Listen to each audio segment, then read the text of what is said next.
Hey, everybody, Scott Luton with you here on Veteran Voices. Welcome to today's show. Big thanks for joining us today. We've got a great episode. We're going to be talking with an ambitious and successful entrepreneur who also wears a very important hat of serving as a military spouse. Stay tuned for what promises to be an inspiring, intriguing, and uplifting conversation. And you're going to learn a lot too from a fellow founder. So stay tuned. Hey, quick programming note before we get started here today. This program is part of Supply Chain Now's family of programming, but we can't do it without our friends over at Vets to Industry, vets2industry.org now. A nonprofit doing some really home run stuff for our fellow veteran community. So check them out and find where you can jump in and support them. Of course, you can find Veteran Voices wherever you get your podcast. We'd welcome your review and, of course, subscribe so you don't miss conversations just like this one. Okay, I'm excited about this for a number of reasons because we need to be featuring more fellow military entrepreneurs and more military spouses. This is a powerhouse interview. So let me tell you a little bit about our featured guest here today. Our guest was recently named a trailblazer in tech by Military Spouse magazine, but wait, there's more. She was also just recently named by Forbes magazine, yes, that Forbes magazine, for being included on their next 1,000 list. We'll learn more about that. She founded Spousely, where she continues to serve as CEO, and perhaps most importantly, she's mother to two paternal twins and wife to an Air Force pilot, which I'm looking forward to learning a lot more. I want to welcome in Monica Fullerton. Monica, how you doing? Hey, I'm doing good. Thanks for having me. You bet. It was great to we rubbed elbows back on one of those mega networking events that Brian and the Vets to Industry team puts together. I think we were both sharing pre-show. They do wonderful work for the veteran community, huh? I love Vets to Industry, man. You talk about just a great community filled with amazing people that are just looking for ways to support one another. It's just an awesome place to be. You're right, absolutely. And they spotlight outstanding businesses, resources, and leaders just like yourself. So I'm looking forward to diving more into your story because it looks like y'all keep picking up more and more momentum. So, but before we get to the heavy lifting, let's get to know Monica a little better. So tell us that universal question, where'd you grow up and give us the goods on your upbringing a little bit. Yeah, so I am born and raised in a small town in Ohio. My husband is actually from there as well. We are high school sweethearts. Never imagined in a million years that we would actually, end up together and, be able to live this crazy life by each other's side because we were so young. But yes, we're both from Ohio, and that's where all of our family is still at. Wonderful. All right. So that's a really special tie.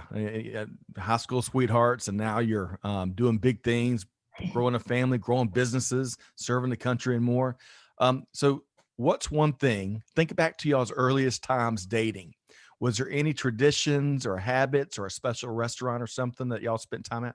Oh my gosh, we talk about this all the time. We loved hibachi. We still love hibachi, but I remember one time he had borrowed someone that he had known, like their Escalade, and we were going on this fancy date with our braces on and our best clothes as much as they can be at that age, and we went on our fancy dinner to hibachi together, and it was just so funny to look back at those pictures, and we both had braces at the same time. Love So that. yeah. Oh man, hey, it's the small things that you look Yep. back on. So love that. Okay, so I want to switch gears and talk more about your experiences and journey as a first as a military spouse. We're going to dive into your entrepreneurial journey here momentarily too. So for starters, tell us about Miles. I believe your husband. I hear he's an Air Force pilot. Is that right? Yes, he's been in the Air Force, and it was something that he was always passionate about getting into, being able to just, serve for his nation and be able to do something that he loved. So he went into the Air Force to become a pilot. We both had big dreams of escaping our small town. So he moved to Colorado to do ROTC there. And I went down to South Florida to go to college. That's why I said never in a million years I would have thought that we would have ended up back together. Wow. Well, huge thanks to you and your family and to Miles for what you do to serve the country and all of its citizens. And we'll have to bring Miles back on. I bet both of y'all have tons of stories and could write a book, but we'll have to save Yeah. that for part two. Yep. Um, so if you could, we were talking pre-show. and we're going to try to do a better job of here at Veteran Voices of spotlighting more of the military spouse POV, and military family POV. I think oftentimes, as much as I love to see the love that our veterans get, those other folks that serve and sacrifice a lot don't always get a ton of attention. So tell if you could shed some light on for our audience about the military spouse journey. Yeah, I think it's something that's really important and something, that's very near and dear to my heart because, like many other military spouses out there, we have these big hopes and dreams, and, we're career driven and we see all of these things. But then when you start, entering into the military life and into the military world, you quickly realize that sometimes you have to pivot and shift gears because maybe that big dream of, for me, it was becoming the next Oprah, which is, I know, really hilarious and we can have a good laugh about it. But I just was always inspired by the power of communication and how she was able to bring people together and inspire one another. So I moved to South Florida on a mission. I went to school for broadcast journalism and communications. And that was my end goal. I wanted to build up my career in Florida, and I didn't really think much of it. But then, like I said, when I ended up getting back together with my high school sweetheart, I quickly had to, pivot. I didn't really think that I would be able to do this and be moving around every 2 to 3 years. And so, unfortunately, the military spouse unemployment rate has been at 24% for nearly a decade. And that's due to it being hard to hold a traditional career that can move around with our lifestyle.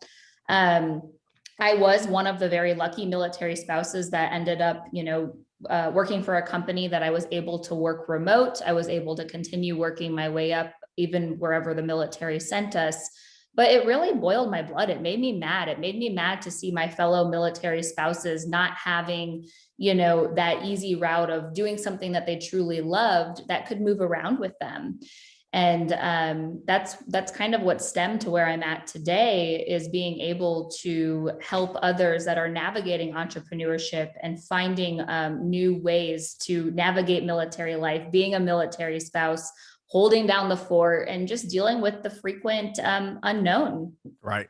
So you shared a lot there, and I want to kind of back up for a second because I Yeah. want to dive deep into spousely, which I love what you're doing there. Such a force multiplier at attacking this challenge. But I want to back up to the challenge itself.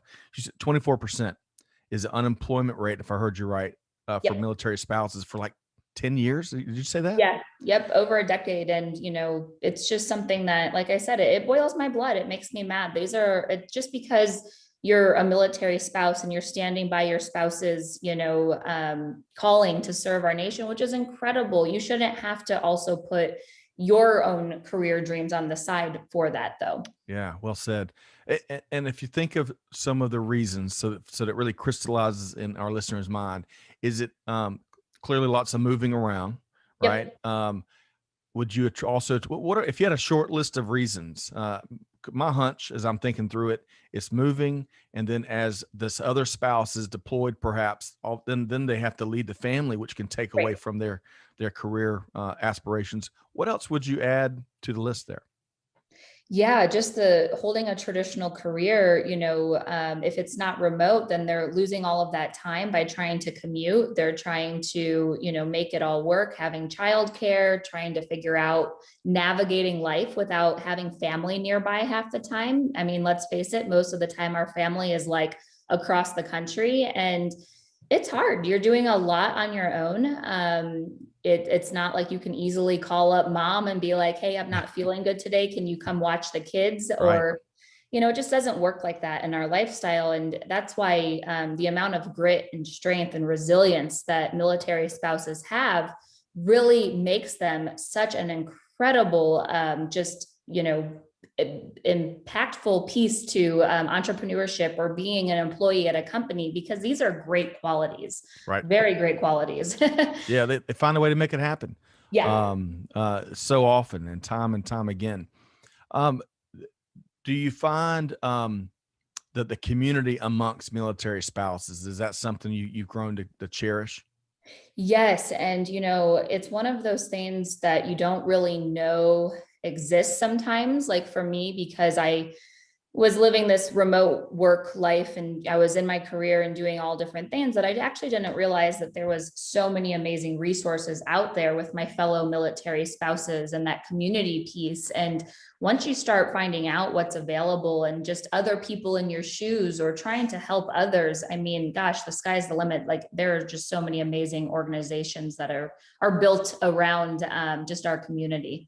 That's great. Well, hopefully we can continue to grow that that community of resources and attack that 24% rate.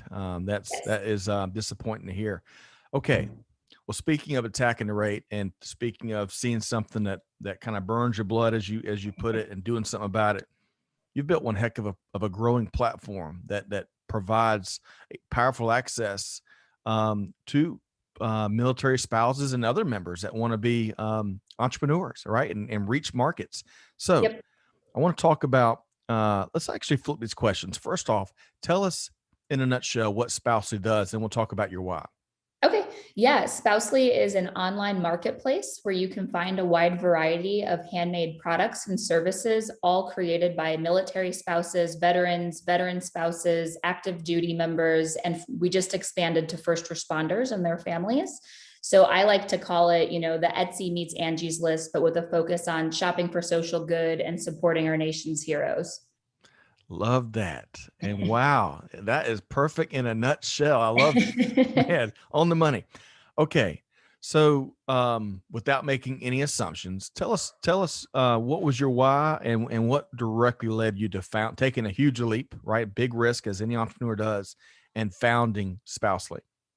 Yeah, so I really wanted to tackle that problem of, spouses being discouraged and feeling like, they couldn't hold that traditional career, and moving around frequently with the military. So I wanted to provide those extra income generating opportunities, no matter where the military life sends us. And I was so inspired by the amount of talent alone within our military and veteran community that I truly just wanted to create a place where we could all come together, support one another. And like we had talked about, before, our community's superpower is support. So why not create a place where other people can come together and shop small and make a big impact? Wow, I love that. So I'm admittedly, I'm not a non-technologist, right? We just signed up for another platform for virtual events, and I was like, oh, no problem. I'll jump in there and create this event, and we're off to run. Yeah. Oh, it's above my pay grade. So when I think of something like Spousely, and especially the technology side of the business, how did you cross that divide? How did you? I mean, clearly it didn't intimidate you like it does me sometimes. How'd you do that? Yeah, that's a really great question. So, it all started obviously with the idea and seeing the need for it. I knew that I personally was not going to be capable of how in depth I wanted this platform to be. There was like everything from the small details of just a button that you click to the features and things like that, that I was kind of overwhelmed with how I really truly wanted to be able to build it out. So I found a local veteran owned web development company. What I did was I put together basically just a diagram with a bunch of, information in a PowerPoint. I said, this is how I want it to look. This is what I need it to include. And I need you to help me build it. And so they helped me get everything off the ground and running. I would say it probably took about 4 or 5 months to build. And then from there, I've been able to teach myself a bunch of different coding and programming, and also partnering with other companies that can help me keep adding those technical features. Love that.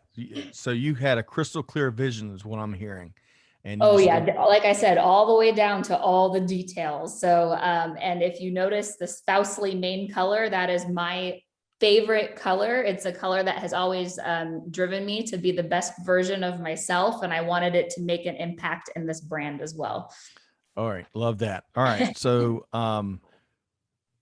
let's talk about what's next. There's so much there, and it's too much to fit into a single conversation. There's a ton of momentum and growth and success, and but tell us a little bit. Well, you know what? I'll tell you what. I want to ask about this Forbes magazine recognition, and then we'll talk about what's next for the platform Spousely.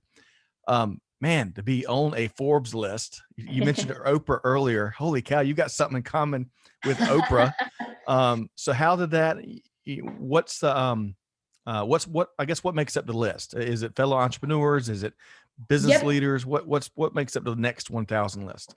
Yeah, so the Forbes Next 1000 is basically companies that are making an impact, entrepreneurs that are, putting everything out there to truly grow from the ground up. And it's about that passion, that grit. And so I just love that they've come together and have been able to highlight and share these businesses because we both know growing something from the ground up, it takes time, it takes support, and it takes a ton of strength. So it's an honor to be on this Forbes Next 1000 list. We've also been very lucky. We've been featured in Success Magazine, CNBC, We Are the Mighty. PenFed Credit Union came to us and put together a video on our community. So we've been very, very grateful for the opportunities that continue to come our way to showcase our community. I love that. Have you ever stopped to think about how Spousely is creating the opportunities for other entrepreneurs that to enjoy that same beyond the recognition, business success, early business success? Yeah, and that's where my passion truly lies, is just being on that journey with these entrepreneurs, whether it's a business that's just starting out or a business that's already, at those next steps. That's what is really incredible about Spousely is we have vendors of all different sizes. I actually have vendors on Spousely that started their business because of Spousely.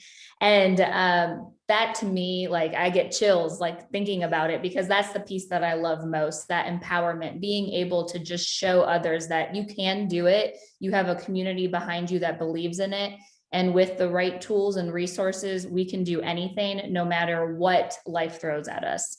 All right. I love it. I'm gonna have to get a Spousely tattoo.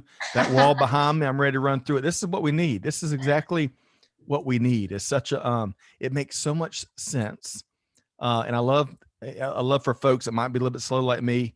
Etsy, what was that? Etsy meets Angie's List, and then there was Yep, we're combining both product vendors and service vendors all onto one platform. So it gives that true one-stop shop feel while, shopping for social goods, supporting these amazing small businesses.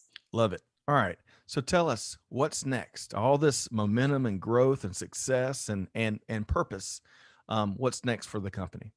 Yeah, what's next? Oh my gosh. So I am a solopreneur. I have very, very big plans for Spousely, determined to make it a household name. I know that I need to continue to getting the right people and expertise behind me to help me really continue to power this. So we're getting ready to raise our first round of funding. I've done everything out of pocket up to this point, and we're looking to raise between 200 and 500,000 to get us started, to really boost marketing, to grow our team, and to continue expanding. And then also partnerships and sponsorships. That is something that is very important to our mission, is to continue to partner and have sponsors that believe in what we're doing, that are able to help us continue to move mountains for all of these business owners. Okay, love that. Man, big, bold visions. That's how big things happen. Mountains are moved. I love it. Really. Okay. Now, one of my favorite questions I'm going to ask you here today, and listeners, hopefully you're enjoying this conversation. I told you I was going to be inspiring. Um, let's think about all these folks that maybe they haven't launched their business yet. Maybe they hadn't even arrived at the idea of what it is that's going to make them be ready to jump out of off the branch, so to speak, or folks in the early stages, fighting the typical as Greg White says, hashtag startup life, right? And all Yes. the good and the bad that comes with that. So what would your advice be to these people? Yeah, so we just spent, a while talking about all of the positives and all of the amazing things, but let's be honest, it's an emotional roller coaster, and it's something that I strongly believe that those bumps that you're going to hit along the way, don't see them as a negative, see them as how can I get over this bump and turn it into a positive. I think that any human out there that is an entrepreneur and growing something knows that it is not all rainbows and sunshine all the time. We have our highs, we have our lows. Right. And my biggest piece of advice that I can give is just enjoy the bumps that happen in the road, because they're there for a reason, and that's what helps make you stronger. Yeah, excellent. Excellent. I love how you put that, because that's those tough days, the toughest days where, gosh, things just don't go right. That's what we Right. learn from, and we pull ourselves up, and we get out of our comfort zone. And it's like, I can't remember how they temper steel, but it tempers Yep. your core within, I think. Well, I Um, have one favorite quote that goes with all this that I'd love to, that I just yeah, think please. is so powerful. It's when comfort ends, growth begins. And that is something that I have truly seen firsthand. I just recently quit my corporate career to focus on growing spousely. And anyone who knows me knows that this was a very, very hard decision, because you have your security, right? You have your Sure. security piece from that world. And now you're entering into the unknown world. But what I can say is, when you are passionate about what you're doing, there is no looking back. I love that. What a great message. Because there's folks listening to this right now that they've got a vision, they got their own vision, they've got their own idea, but man, they're clinging to that comfort blanket and that regular paycheck and the benefits and everything that goes Yeah. with it. And some, but It's some hard, folks, right? it's terrifying. Yeah. But this, as we kind of hear about your journey, that's part of the art of the possible. And so I'm looking forward to seeing what, how you realize what's next, and execute on the opportunity that is for Spousely to make it a household name. Yep. So let's make sure folks know how to connect with you, Monica Fullerton, founder and CEO at Spousely. How can folks connect and jump in and support you? Yeah, connect with me on LinkedIn. I love meeting people on there, finding things that we can connect on as well at a deeper level. You can also email me at monica@spouse-ly.com. And our website is spouse-ly.com. And if you type in Google Spousely, all one word, it'll come up to make life easier. Wonderful. Well, hey folks, if you want to be a product supplier or a service provider, or if you want to sponsor or partner, or just, hey, be a customer, get behind the great social angle here, which is important, and support our fellow entrepreneurs and military families and first responders, you name it. What a great story. Big thanks to Monica Fullerton, again, founder and CEO with Spousely. We hope to have you back on soon. Yes, thanks again for having me today. You bet. Man, what a great story. So, folks, hopefully you enjoyed this conversation as much as I have. Again, big thanks to our friends over at vets2industry.org. Used to be .com, now it's .org. Hey, jump in, support these wonderful leaders and businesses, Spousely and V2I. And hey, if you're a veteran with a story to tell, reach out to us. You can find us across social media, Veteran Voices. We'd love to work you into our production and share your story with our listening audience as well. Find us and subscribe to wherever you get your podcast from. And most importantly, Scott Luton signing off the entire team here. Hope you have a wonderful rest of your week. Hey, do good, give forward, be the change that's needed. Be just like Monica. And on that note, we'll see you next time right here at Veteran Voices. Thanks, everybody.